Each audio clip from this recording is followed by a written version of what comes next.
I'm right here where you left me. Every day we are hearing something on the TV news channels about the feud between Trump and John McCain. I prefer pilots who are not shot down, said Trump, and he will not back down either. Both Republican and Democrat TV news channels have said McCain is a war hero and Trump is way out of line. The Republican establishment candidates are calling for Trump to drop out of the race. This makes for great political ratings drama, right? Of course it does. But what is the real backstory on John McCain's POW experience?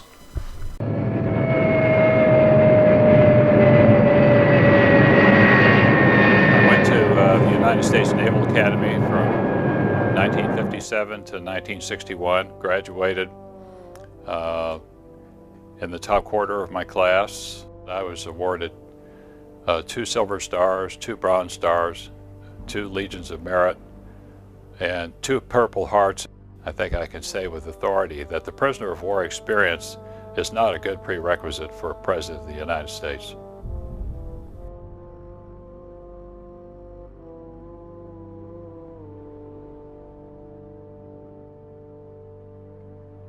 Hell, I'm 70 years old and I've lived through being a prisoner of war. I'm going to tell it like it is. Went to Vietnam in early 1965 for a combat cruise.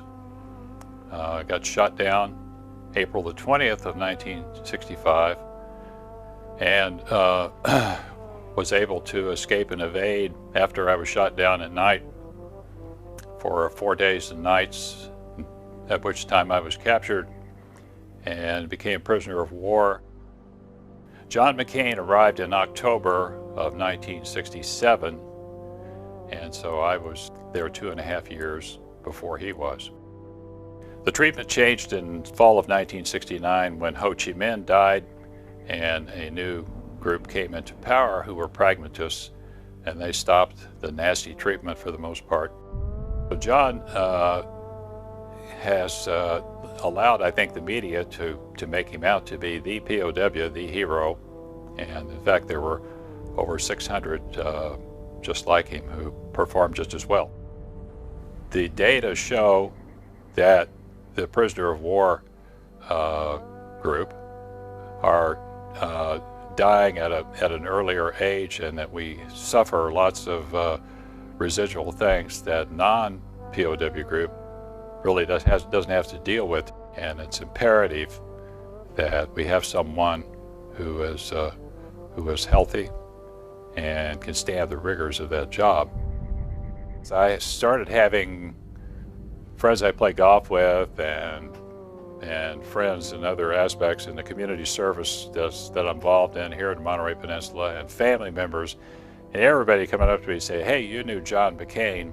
What do you think of him?" Well, most of my experience with him was living across the hall from him, and he was well known by his own classmates and everybody that knew him as a very volatile guy, and he would blow up and go off like a Roman candle at any possible time. He was very sensitive and touchy and just easy to anger.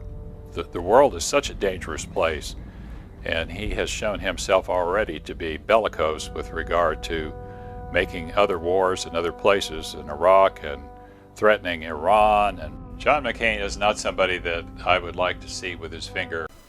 Let's start with a former Vietnam veteran with top secret clearance named Jack McClam. McClam said that McCain was a lying skunk and says he has personally spoken to numerous POWs who dispute John McCain's claim that he refused to provide information after he was captured and tortured in Hanoi. He said, "I know a lot of Vietnam veterans and a few POWs, and all the POWs that I've talked to over the years say that John McCain is a lying skunk." Another Vietnam veteran, Army Colonel Earl Hopper, says no one ever witnessed McCain's supposed torture at the hands of his jailers. The consensus opinion of other POWs in McCain's camp was that McCain was never tortured by the North Vietnamese. In fact, McCain claims he tricked the communist North Vietnamese into taking him into the hospital in exchange for classified information, but did he really trick them?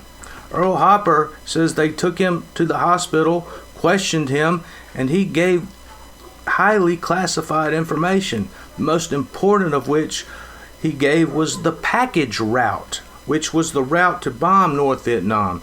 He told in detail the altitude they were flying, the direction, and if they made a turn, and how to get into North Vietnam. He also gave them where the targets were of their primary entry. And this is where it gets really interesting. When McCain returned from the Vietnam hospital, there were several of the American prisoners, to include 5 colonels. Colonel Ted Guy was one of the ones that wanted to refer charges against McCain, and 2 or 3 other returned POWs because during the time they were in prison, they were not acting in accordance with military code. And as a result of these other colonels wanting to refer charges against them, the secretaries of the services got together and they decided that no, they did not want these renegade prisoners of war coming home to be charged and court-martialed. So, according to Hopper, McCain, for what he did while he was in captivity, said that McCain definitely was a traitor because he gave information to the enemy, classified military information to the enemy, which caused the deaths of many of his fellow aviators that came in behind him. Still, another one of John McCain's POW prison mates, Edison Miller, said McCain falsely fingered him as a turncoat who was actively aiding the enemy while the two were in prison during Vietnam.